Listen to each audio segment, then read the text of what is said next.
Hola a todos, bienvenidos a una sesión más de nuestro curso sobre filosofía de las matemáticas aquí en el Pensamiento en Llamas. Y bueno, pues en esta ocasión vamos a hablar de esta postura filosófica que fue tan importante, sobre todo en el siglo XIX, que se conoce como psicologismo matemático. Es fundamental entenderla porque digamos que las filosofías del siglo XX, que son las filosóficamente quizás más profundas e interesantes, como el logicismo, el intuicionismo, el formalismo y demás, pues van a tener como enemigo, como el malo de la película, entre comillas, por así llamarle, al psicologismo matemático, de tal suerte que pues no comprender justo qué es esto del psicologismo matemático nos puede generar una falsa impresión o una falsa sensación de justo qué se pretendía hacer en filosofía de las matemáticas durante el siglo XX. Y pues como les decía, de ahí la importancia de dedicarle una sesión a este tema en el presente curso. Bien. Y bueno, pues antes de comenzar como tal con la temática del presente curso, te invito, en caso de que te guste este video y los diversos contenidos del Pensamiento en Llamas, a que actives el botón de suscribirse para que de esta forma pues nos apoyes, y también que aprietes el botón de la campanita para que no te pierdas ninguno de los videos del presente curso ni ninguno de los demás contenidos que publicamos aquí en el Pensamiento en Llamas.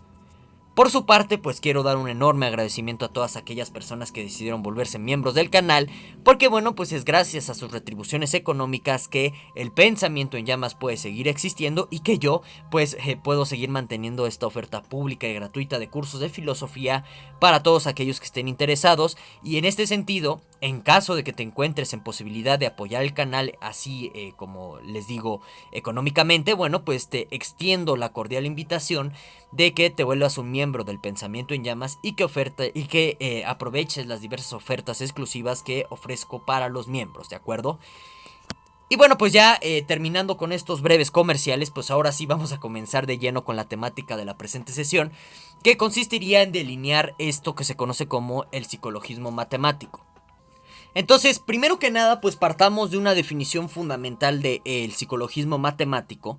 Y bueno, pues esta definición consistiría en decir, básicamente, o en considerar que el fundamento de las matemáticas son estructuras psicológicas, o bien que la verdad de la matemática deviene o deriva de nuestra estructura cognitiva. Bien, eso en pocas palabras es el psicologismo matemático.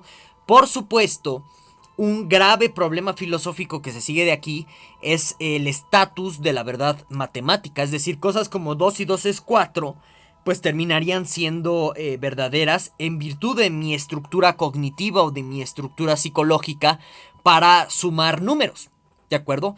De tal suerte que no sé si existe algo así como los sumitas, ahí le pueden preguntar a JL, pues quizás si ellos suman diferente por su estructura cognitiva, pues 2 y 2 dejarían de ser 4, ¿de acuerdo? Entonces, esta en términos generales es la postura de del psicologismo matemático. Ojo, aquí es muy importante no confundir el psicologismo matemático con el empirismo matemático que ya revisamos en la sesión anterior. El empirismo matemático lo que hace es explicar o decir que la matemática o la fuente del conocimiento de la matemática es la experiencia, mientras que el psicologismo matemático cree que el fundamento de la matemática, es decir, de las verdades matemáticas, son estructuras cognitivas, ¿sí? No tanto la experiencia, sino cómo está constituido nuestro cerebro, en pocas palabras. Noten que es muy diferente el empirismo matemático del psicologismo matemático. ¿Pueden ir de la mano? Sí, sí pueden ir de la mano, como ahorita lo vamos a ver en uno de sus exponentes y defensores, que sería Stuart Mill, pero no necesariamente van de la mano. Es decir, tú puedes ser en epistemología a lo mejor un racionalista matemático y sin embargo seguir sosteniendo un psicologismo matemático, ¿de acuerdo? Entonces es importante tener esto sobre la mesa. Ya saben, cualquier duda, comentario, pregunta que se tenga sobre el tema, ¿verdad? De psicología de las matemáticas o del psicologismo matemático, bueno, pues aquí abajo está la cajita de los comentarios y bueno, pues siéntete en confianza de explayarte todo lo que así desees. Bueno, ahora, ¿cuáles serían en este sentido los principales exponentes o defensores del psicologismo matemático, pues como ya les mencionaba, sería Stuart Mill. Vamos a revisar ahorita el psicologismo matemático de un señor que se llamaba Sigwart. Y por supuesto ciertas corrientes que devienen de la crítica de Quine a la distinción a priori y a posteriori. Y corrientes que vienen del naturalismo quiniano, que pues se pueden leer y se pueden entender como corrientes psicologistas que van a jugar un rol importante en la exposición del presente curso cuando veamos, digamos, posturas de filosofía de las matemáticas un poquito más contemporáneas, ¿de acuerdo? Bueno, entonces, pues vamos a comenzar con la exposición de estos defensores o exponentes, valga la redundancia, del psicologismo matemático. Y pues comenzaríamos con John Stuart Mill. De Mill ya hemos hablado varias veces aquí en el canal. Tenemos un video sobre el utilitarismo miliano en la colección de sábados filosóficos. Los puedes encontrar en la lista de reproducción de aquí del canal.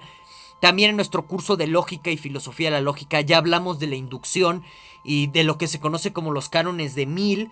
Entonces, aquí en este sentido, pues sí me voy a referir al menos un poco al contenido que está presente en el curso de lógica y filosofía de la lógica en esta sesión de lógica inductiva para, digamos, no hacer tan largo este video y tampoco darle tantas vueltas. Bien, bueno, entonces, básicamente Mill pues cree o dice que la deducción no produce conocimientos. ¿En dónde dice esto? Pues en su librito clásico, al menos clásico dentro de la historia de la lógica, de un sistema de lógica, ¿no? Donde en este libro en concreto que ven aquí en la pantalla, una carátula de la primera edición, que es de 1881, bueno, justo aquí lo que se está diciendo o lo que se trata de defender. Perdón, no es de la primera edición, es la primera edición de la versión corregida, en fin, lo lamento. Bueno, pero en este librito de Mill, lo que se trata de defender y también de axiomatizar y de, en algún sentido axiomatizar, por supuesto, porque como tal, pues la lógica inductiva no es axiomática, pero al menos se trata de dar los postulados elementales, es justo la inducción. Pero ojo aquí, y esto es algo interesante, ¿no? Ustedes me pueden preguntar, oye, pero pues que no estábamos en una cuestión aquí de el fundamento psicológico de las matemáticas, o sea, ¿qué tiene que ver la lógica? Es que curiosamente para el psicologismo, la lógica es el fundamento de las matemáticas. Y como vamos a ver en próximas sesiones, esta idea de que la lógica es el fundamento de las matemáticas va a perdurar en la filosofía de las matemáticas del siglo XX hasta la aparición de Gödel con sus teoremas de incompletitud. Pero, o sea, se va a arrastrar y en este sentido personajes como, bueno, parte de la escuela formalista, también parte del logicismo sobre todo, van a seguir manteniendo este presupuesto de que la lógica es el fundamento de la matemática. Y entonces aquí en realidad el psicologismo matemático lo que está haciendo es interpretar la lógica como psicología. O sea, la lógica como un estudio o una descripción de mis estructuras cognitivas o psicológicas a partir de las cuales yo razono la realidad. Algo interesante, porque incluso si nos vamos más para atrás a la crítica de la razón pura, cuando aparece el término de lógica trascendental, aunque Kant hace la diferencia entre lógica en este sentido psicológico y ya la lógica trascendental como la indagación de los conceptos que son condiciones de posibilidad, digamos que los neokantianos, del neokantismo ya hablamos la sesión pasada, van a arrastrar la confusión entre esta lógica trascendental y la lógica empírica de la cual trató Kant de hacer una diferencia notable, y por eso también en gran medida es plausible para personas como Mill hacer la transición de lógica como estudio de estructuras psicológicas o cognitivas a estudio psicológico de conceptos. Algo interesante. En fin. Entonces, para Mill, la deducción no produce ningún tipo de conocimientos. Mill, en este sentido, es un empirista, no hay que perderlo de vista, y cree que la única fuente de conocimiento es la experiencia. Y digamos, una gran desventaja que siempre han tenido los razonamientos deductivos es que justo como son universales, y tienen lo que pues Kant va a llamar certeza apodíptica, es decir que Es imposible, ya esto lo diríamos según los términos de la lógica contemporánea, se entendería esto como, mira, es imposible que de premisas verdaderas se sigan conclusiones falsas. Bueno, esto en realidad, bajo la postura de Mill, no produce conocimiento alguno, ya que no estás yendo directamente a la experiencia, simplemente de manera especulativa estás infiriendo cosas. Sin embargo, para Mill, la lógica que sí produce algún tipo de conocimiento es la inductiva, pero solamente produce conocimiento porque permite, digamos, al ser humano manejar ciertos casos que aparecen en la experiencia. Eso nada más en ese sentido, es decir, para mí la lógica en sí mismo, ni siquiera porque sea inductiva, produce un conocimiento en sí. Simplemente, si la lógica le afirma un valor epistémico a la lógica inductiva, es porque sirve como una herramienta para concatenar ciertos casos particulares, para hacer observaciones empíricas y demás. ¿De acuerdo?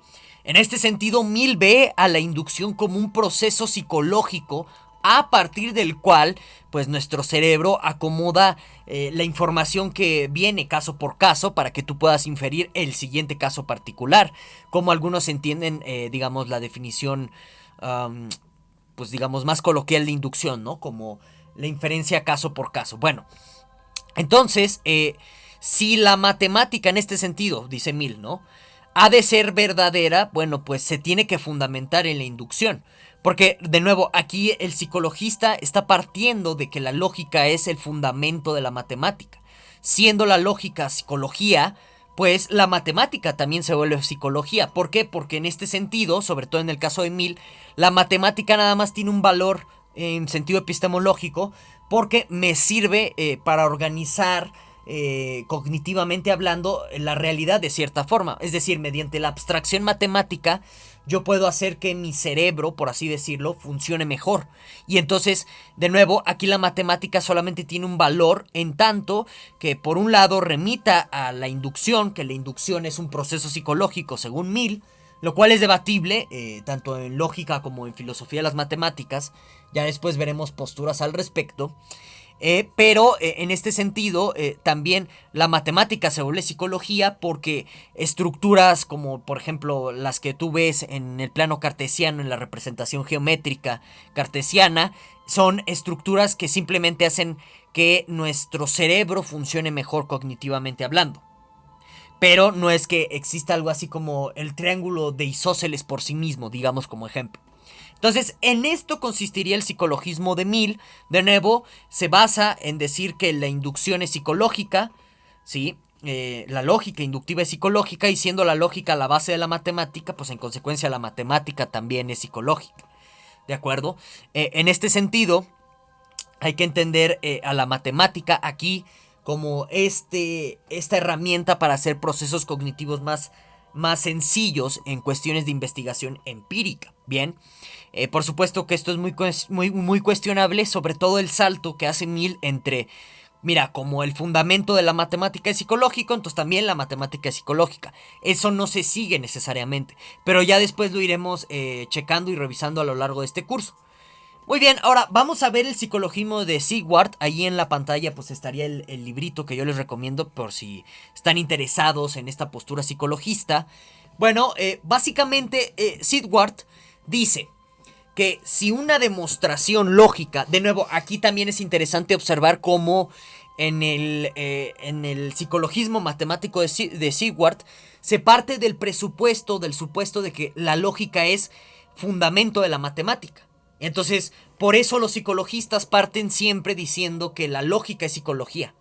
Y también tienen como este hierro inferencial de decir, mira, pues como algo viene de la psicología, entonces es psicológico. Como algo tiene un origen psicológico, entonces, pues ese algo es psicológico. Es un tipo de error inferencial que ya más adelante, sobre todo cuando nos metamos con Frege, en sus fundamentos de la aritmética, vamos a entender por qué es un hierro. Bueno, pero regresando a la exposición tal y como la tenemos ahorita, Sigwart nos va a decir, mira, si una demostración lógica o matemática, ¿no?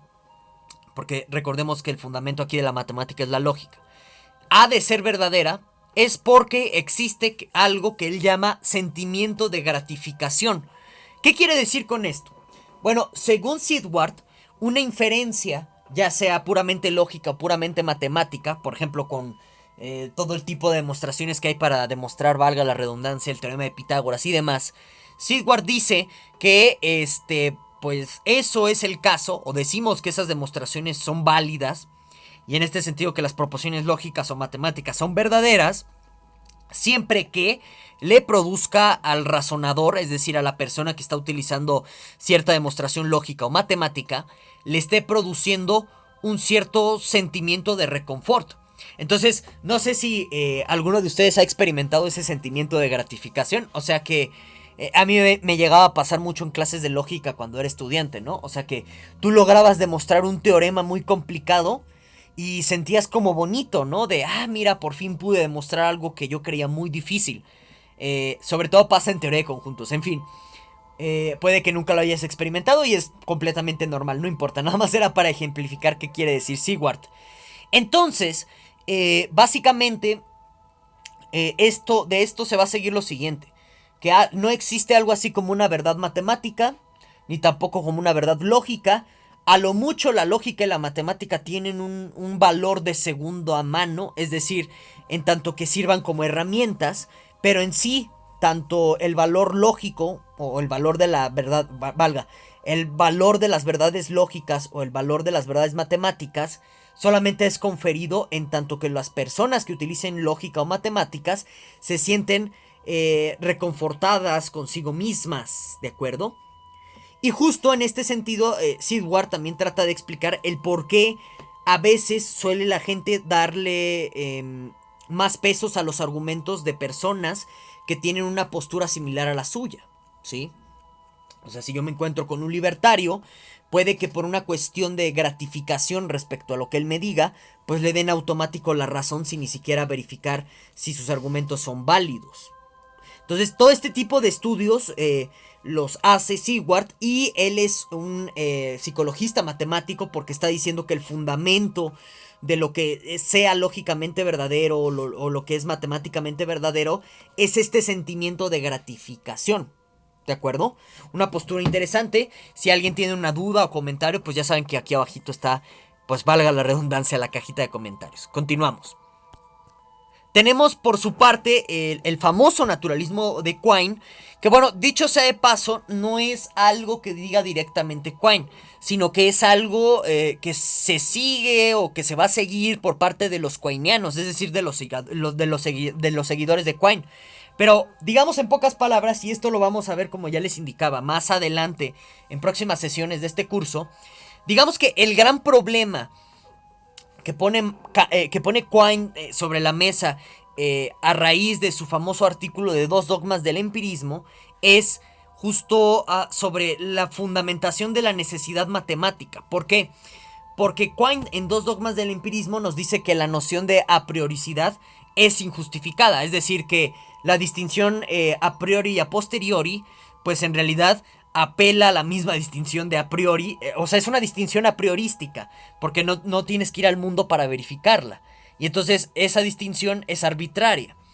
Y en virtud de ello, pues como lo a priori también se refiere a proposiciones necesarias, se pone en tela de juicio qué tan necesarios son ciertos tipos de razonamientos matemáticos. Entonces, desde Quine y su propuesta naturalista de, digamos, apegarnos a las mejores teorías explicativas para construir o para diseñar una metafísica de la realidad, y también en este sentido para diseñar una epistemología más certera del mundo, o sobre cómo conocemos y demás, desde ahí la lógica, si ha de querer decir algo que no sea priorístico, va a tener que volverse descriptiva, en el sentido de, otra vez, describir nuestros procesos cognitivos de razonamiento. Tal y como, por ejemplo, Mill en algún sentido estaba apuntando con respecto al principio de inducción o a la inducción en sí como pues una cuestión de nuestra psicología, de nuestra psique humana. Y en este sentido, como Mill diría que el propósito del lógico es describir cómo funciona la psique. En este sentido, bajo el naturalismo quiniano, se está proponiendo un regreso al psicologismo, en donde, de nuevo, si la lógica quiere decir algo no a priorístico, ha de tener que volverse un estudio sobre descripción de estructuras cognitivas, y esa descripción ha de tener que compaginar, siguiendo el naturalismo quiniano, con nuestras mejores teorías neurocientíficas, que son, pues digamos, las que tienen mejores resultados para explicar cómo funciona el cerebro. Esto se ha planteado como una vuelta al psicologismo, que bueno, pues irónicamente en filosofía analítica, partiendo de alguien como Frege que se quería alejar del psicologismo, con Quine se está regresando, ¿no? Que de nuevo no es tanto con Quine, sino con sus seguidores, que se proponen y que se están efectuando este tipo de regresiones. En fin, es un tema que, como les digo, lo vamos a abordar más adelante, pero es importante tenerlo de una vez en la mesa para tener al menos una introducción general respecto a este enemigo llamado psicologismo matemático, a partir del cual del cual van a apuntar el tiro al blanco, bueno, van a dibujar el tiro al blanco las filosofías de las matemáticas del siglo XX. Y bueno, sin más, pues muchísimas gracias a todos por escuchar, espero que les haya gustado esta sesión, nos vemos hasta la próxima semana.